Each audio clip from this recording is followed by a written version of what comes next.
Dikira mau mencuri, kakek ini diusir dan dihina oleh pegawai minimarket. Semua orang terkejut ketika karung yang kakek ini bawa dibuka. Ternyata matahari sore mulai condong ke barat, memancarkan cahaya oranye yang redup di antara pepohonan kota kecil itu. Sebuah minimarket di pinggir jalan tampak ramai oleh pengunjung yang ingin membeli kebutuhan sehari-hari. Di tengah lalu lalang orang-orang, bersih dan rapi, seorang kakek tua perlahan melangkah masuk. Tubuhnya bungkuk, pakaian lusuhnya tampak usang. Baju kemeja kotak-kotak yang sudah pudar warnanya dan celana panjang belel yang nyaris robek di beberapa bagian. Wajahnya ditutupi kerutan mendalam, matanya sayu namun tajam, seolah menyimpan banyak cerita yang tak pernah terucap. Di pundaknya tergantung sebuah tas besar dari kain tebal, tampak begitu berat hingga membuat langkahnya semakin tertatih. Kehadirannya langsung menarik perhatian para pegawai toko. Mata mereka saling bertemu dalam diam, kemudian pandangan curiga pun terarah padanya. Beberapa pengunjung bahkan mengambil selangkah mundur, mencoba menjaga jarak. Kakek itu tidak peduli. Kakinya terus melangkah pelan menuju rak makanan. Ia membuka tasnya sedikit, seolah memastikan sesuatu masih aman di dalam sana. Gerakan lambatnya membuat dua pegawai muda yang sedang berdiri di dekat kasir saling berbisik. Sepertinya dia mau mencuri, kata salah satu pegawai dengan nada rendah, tapi cukup keras untuk didengar oleh kakek. Lihat tuh, pakaiannya kayak gelandangan. Pegawai lain mengangguk. Iya, lihat gerak-geriknya juga aneh banget, kayak nggak yakin sama dirinya sendiri. Tanpa menunggu lebih lama, salah satu dari mereka, seorang pemuda tinggi dengan seragam minimarket yang masih rapi, melangkah cepat ke arah kakek. Ia berdiri tepat di belakang kakek, yang saat itu sedang meraih sebuah bungkus roti basah dari rak. "Hei Pak," tegurnya dengan suara keras, membuat beberapa pengunjung menoleh. "Apa yang Bapak lakukan? Jangan-jangan Bapak mau mencuri ya?" Kakek itu tersentak. Tangannya gemetar saat ia memegang bungkus roti itu. Matanya menatap si pegawai dengan campuran ketakutan dan keterkejutan. Saya cuma mau beli ini," katanya pelan. Suaranya parau seperti belum digunakan berbicara sepanjang hari. "Tapi kenapa Bapak bawa-bawa tas besar kayak gitu?" Pegawai itu mendekat, sikapnya semakin agresif. "Jangan pura-pura baik-baik aja. Kami tahu apa maksud kedatangan Bapak ke sini." Beberapa pengunjung mulai berkerumun, penasaran dengan apa yang terjadi. Ada yang hanya diam, ada pula yang bergumam setuju dengan tuduhan pegawai tersebut. Tidak ada seorang pun yang berusaha membela kakek itu. "Ayo Pak, jujur saja kalau mau mencuri," bentak pegawai itu lagi, kali ini disertai dorongan ringan pada bahu kakek. Kakek itu mundur selangkah, tubuhnya oleng karena kelelahan dan beban, tas besar di pundaknya. Dua pegawai lain datang mendekat, wajah mereka muram namun penuh keyakinan bahwa mereka sedang melakukan hal yang benar. Salah satunya berkata, "Kalau nggak mau ribut, mending keluar aja dari sini, Pak. Jangan bikin masalah." Sebelum kakek sempat menjelaskan apapun, dua pegawai itu langsung menarik lengannya dan mendorongnya keluar toko dengan kasar. Kakek itu terhuyung-huyung, tas besarnya terjatuh ke lantai dan isinya tersebar ke segala arah. Semua orang yang tadinya bersikap sinis tiba-tiba terdiam. Mata mereka membelalak, napas mereka tertahan. Di lantai itu bukan uang atau barang curian, seperti yang mereka duga, melainkan dokumen-dokumen penting, foto-foto keluarga tua yang sudah usang, surat-surat legalitas bangunan, serta benda-benda antik yang tampak sangat berharga. Wajah para pegawai dan pengunjung dipenuhi rasa bersalah. Mereka baru sadar bahwa prasangka buruk mereka telah salah besar. Keheningan menyelimuti minimarket selama beberapa detik setelah isi tas kakek tersebar di lantai. Semua mata tertuju pada dokumen-dokumen penting yang tampak usang namun terawat dengan baik. Ada foto-foto hitam putih yang memperlihatkan keluarga, bahagia di sebuah rumah besar, surat-surat legalitas tanah bertuliskan nama Sastro Wijaya, serta benda-benda antik seperti medali perunggu dan jam tangan tua yang tampak sangat berharga. Beberapa pengunjung mulai mengambil langkah mendekat, mencoba melihat lebih jelas apa yang ada di lantai. Salah satu pegawai yang tadinya paling agresif menuduh kakek mencuri, seorang pemuda bernama Andi, mengambil salah satu dokumen dan membacanya dengan cermat. Wajahnya berubah pucat saat ia menyadari bahwa ini bukan sekadar barang biasa. Ini surat-surat asli tentang hak kepemilikan tanah, gumam Andi pelan, suaranya hampir tak terdengar. Ia menoleh kepada rekan-rekannya. Wajahnya dipenuhi rasa bersalah. Kita salah tuduh dia. Pegawai lain, seorang gadis muda bernama Nisa, menundukkan kepalanya sambil memegang foto keluarga tua dari tas kakek. Matanya berkaca-kaca saat ia melihat senyum lebar kakek dalam foto itu bersama seorang wanita dan 2 anak kecil. Mereka tampak begitu bahagia, jauh berbeda dari sosok kakek yang baru saja mereka dorong keluar dengan kasar. "Kenapa kita bisa salah sejauh ini?" bisik Nisa, suaranya penuh penyesalan. "Dia tidak seperti yang kita kira." Seorang pengunjung paruh baya, seorang ibu rumah tangga bernama Bu Ratna, menghela napas panjang. "Kita semua terlalu cepat menilai. Orang hanya dari penampilannya. Kita tidak tahu apa yang sedang dia alami." Di tengah suasana tegang itu, seorang pria berjas abu-abu yang duduk di sudut minimarket tiba-tiba berdiri. Ia adalah wartawan lokal bernama Joko, yang kebetulan sedang menunggu pesanan minuman untuk dibawa pulang. Mata sipitnya menyipit saat ia melihat dokumen-dokumen tersebut. Ada sesuatu yang familiar dalam detail-detail itu. "Boleh saya lihat dokumennya sebentar?" tanya Joko dengan nada sopan tapi tegas. Andi ragu-ragu sejenak, lalu memberikan dokumen itu kepada Joko. Setelah membaca beberapa baris, mata Joko melebar. Ia langsung mengeluarkan ponselnya dan mulai memotret dokumen-dokumen serta benda-benda lain yang tersebar di lantai. "Ada yang salah di sini," kata Joko sambil menatap sekeliling. "Ini bukan hanya tentang kakek tua itu. Ini tentang sesuatu yang lebih besar." Di luar minimarket, kakek tua itu duduk di trotoar, tubuhnya gemetar karena kelelahan dan rasa malu. Tas besarnya kini kosong, isinya tersebar di dalam toko. Ia menghela napas panjang, matanya menerawang ke masa lalu. Dulu, namanya Sastro Wijaya. Ia adalah pemilik lahan luas di pinggiran kota, tempat ia membangun rumah besar bersama istri dan kedua anaknya. Hidupnya bahagia, sampai suatu hari segalanya berubah. Sebuah perusahaan properti besar datang, menjanjikan pembangunan modern dan kompensasi tinggi jika ia mau menjual tanahnya. Saat ia menolak, mafia properti mulai bermain. Dokumen-dokumen palsu muncul, tuduhan korupsi dilayangkan, dan akhirnya tanahnya direbut paksa oleh negara atas dasar klaim ilegal. Istrinya meninggal karena stres, anak-anaknya pindah ke kota lain dan kehilangan kontak dengannya. Kini, ia hanya seorang kakek tua yang berjuang untuk mendapatkan kembali keadilan yang hilang. Dokumen-dokumen di tasnya adalah satu-satunya harapannya untuk membuktikan bahwa ia tidak bersalah. Joko memandang sekeliling, lalu berlutut di depan Bu Ratna dan para pegawai. "Kalian harus tahu sesuatu," katanya dengan nada serius. "Nama Sastro Wijaya pernah muncul dalam investigasi saya beberapa tahun lalu. Dia adalah korban skandal besar yang melibatkan mafia properti dan pejabat korup. Tanahnya dirampas secara ilegal dan hidupnya hancur gara-gara itu." Semua orang terkejut mendengar pengakuan Joko. Andi, Nisa, dan para pegawai lain saling berpandangan. Wajah mereka semakin dipenuhi rasa bersalah. Mereka baru saja memperlakukan seorang korban ketidakadilan dengan cara yang sama seperti bagaimana sistem telah memperlakukannya. "Kita harus minta maaf padanya," kata Bu Ratna dengan nada tegas. "Dan kita juga harus membantu dia." Joko mengangguk setuju. "Aku akan menulis artikel tentang ini. Aku akan membongkar skandal yang melibatkan kakek ini. Tapi kita butuh kerja sama. Apakah kalian bersedia membantu?"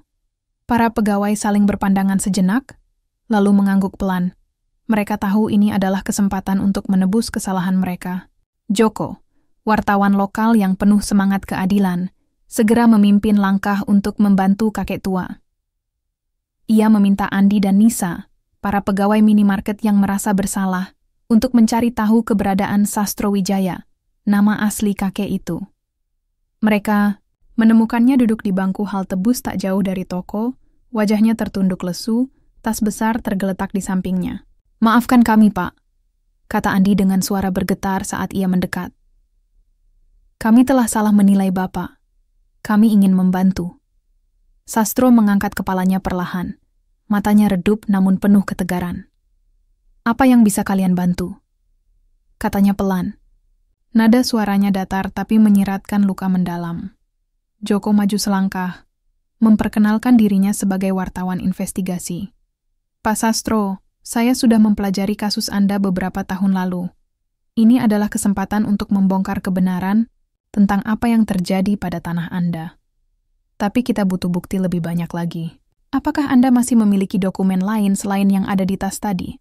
Sastro mengangguk pelan. Ada kotak kayu kecil di gudang kosong tempat saya tinggal. Di dalamnya ada lebih banyak surat-surat penting dan rekaman percakapan dengan orang-orang yang terlibat. Tanpa ragu, Joko dan tim kecil yang terdiri dari Andi, Nisa, serta Bu Ratna sepakat untuk membantu.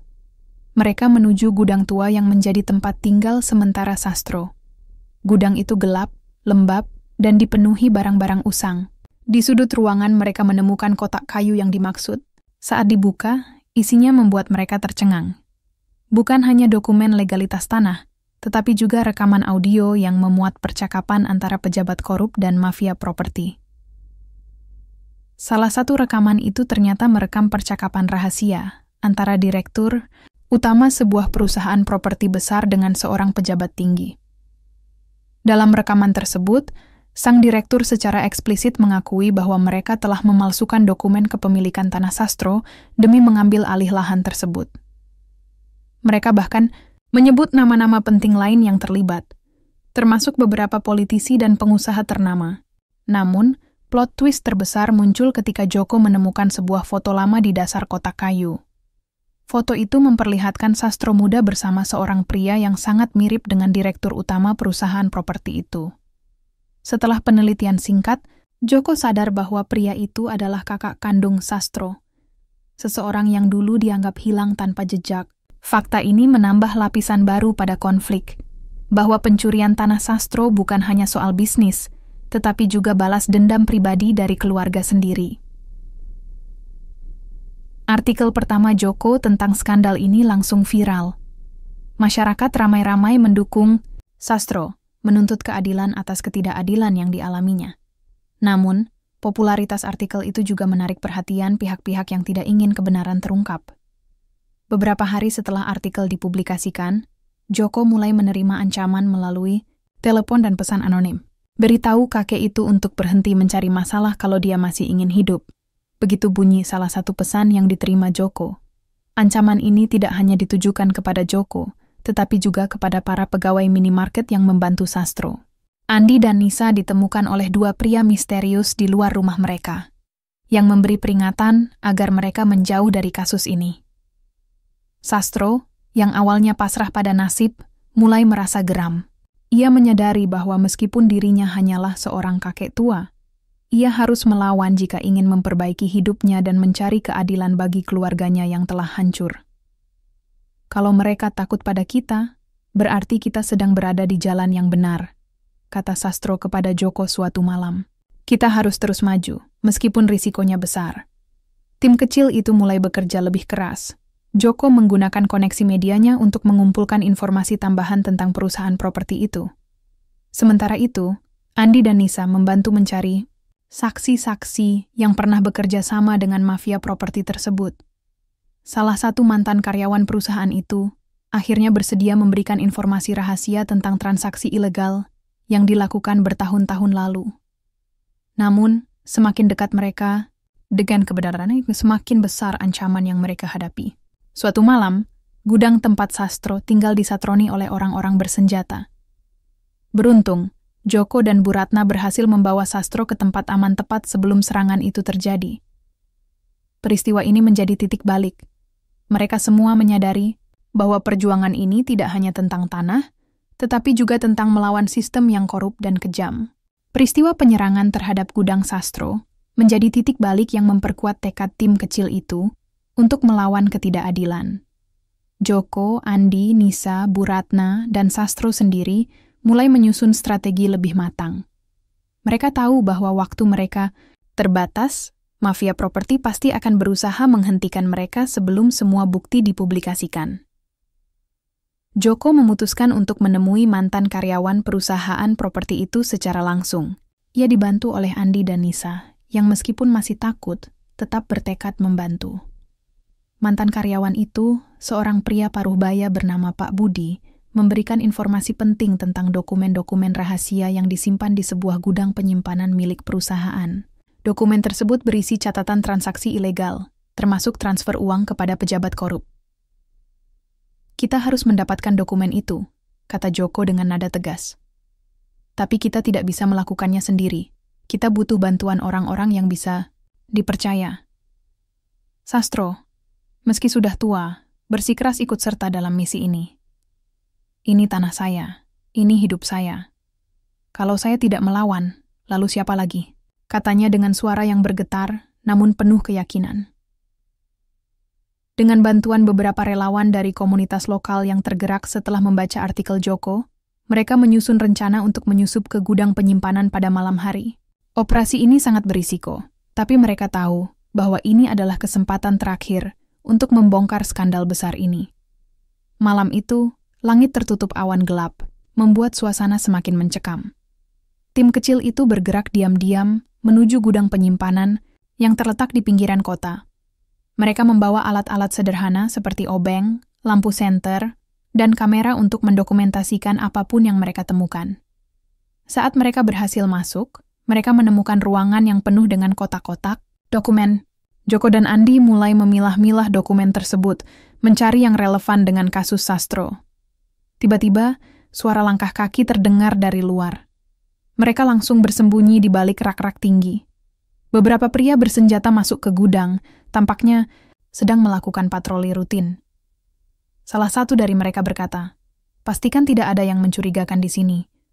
Bos tidak mau ada risiko." Setelah para pria itu pergi, tim kecil itu melanjutkan pencarian mereka. Akhirnya, mereka menemukan dokumen yang mereka cari, catatan rinci tentang transaksi ilegal yang melibatkan nama-nama besar. Mereka juga menemukan rekaman CCTV yang menunjukkan pertemuan rahasia antara mafia properti dan pejabat korup. Namun, saat mereka hendak keluar, alarm tiba-tiba berbunyi keras. Seseorang telah mengetahui keberadaan mereka. Tim kecil itu berlari keluar dari gudang, dikejar oleh pria-pria bersenjata. Mereka berpisah untuk mengalihkan perhatian para pengejar. Sastro, yang seharusnya tetap di belakang, justru memilih berdiri di tengah jalan untuk menghadang para pria itu. "Cukup!" teriak Sastro dengan suara bergetar namun tegas. "Apa yang kalian lakukan hanyalah kejahatan. Dunia akan tahu kebenaran tentang kalian."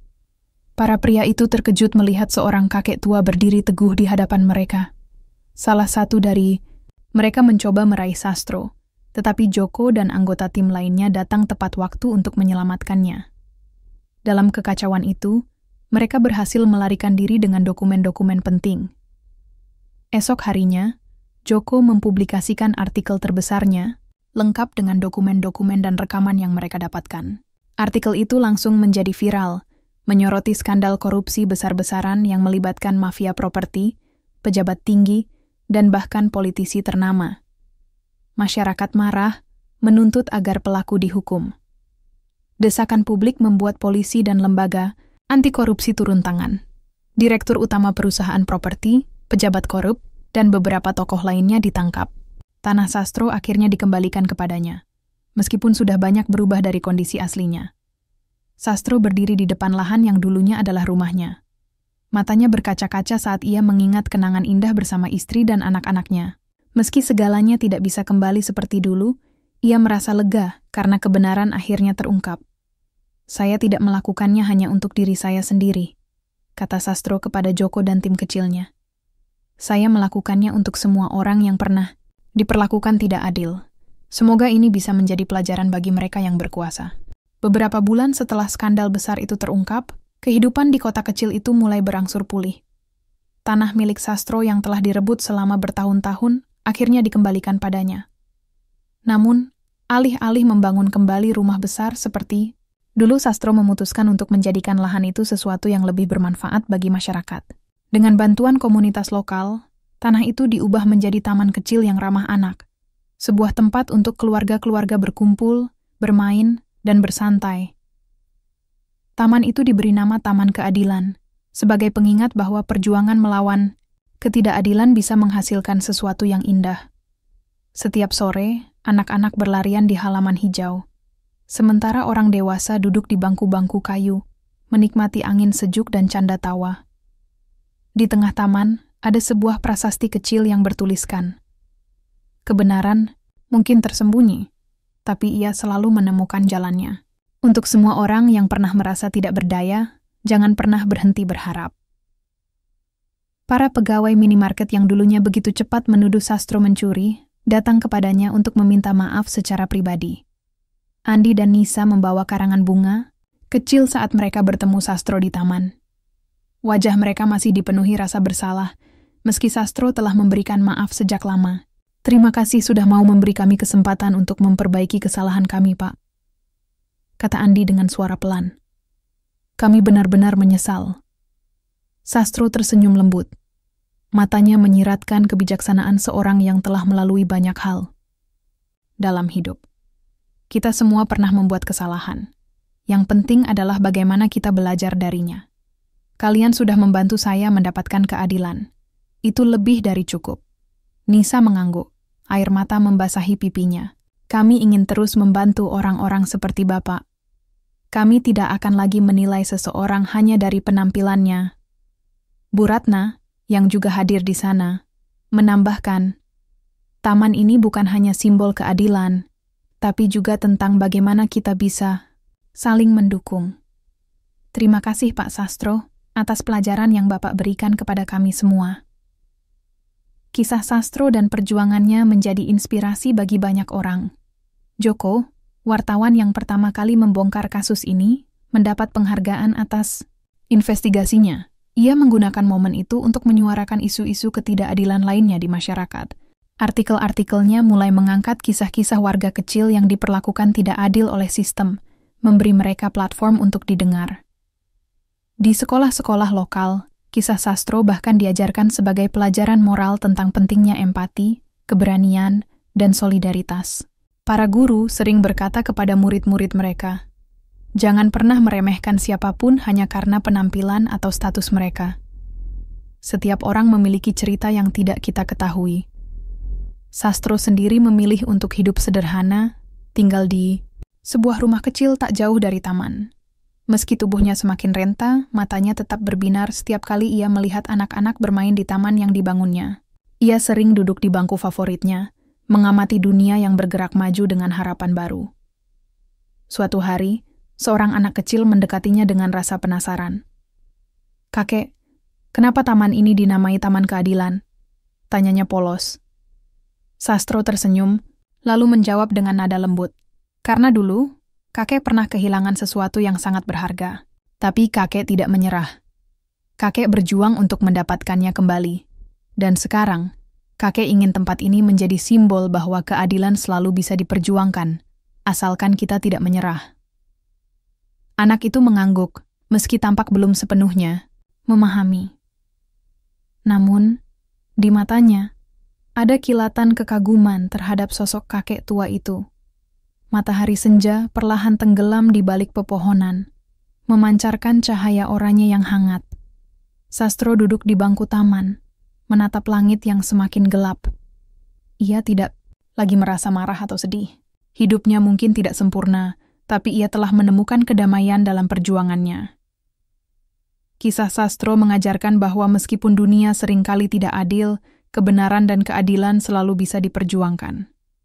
Prasangka mungkin menyakitkan, tapi empati dan keberanian dapat mengubah dunia, sedikit demi sedikit. Dan di taman kecil itu, harapan terus tumbuh, seperti benih-benih yang ditanam di tanah yang pernah dirampas, kini bersemi menjadi kehidupan baru.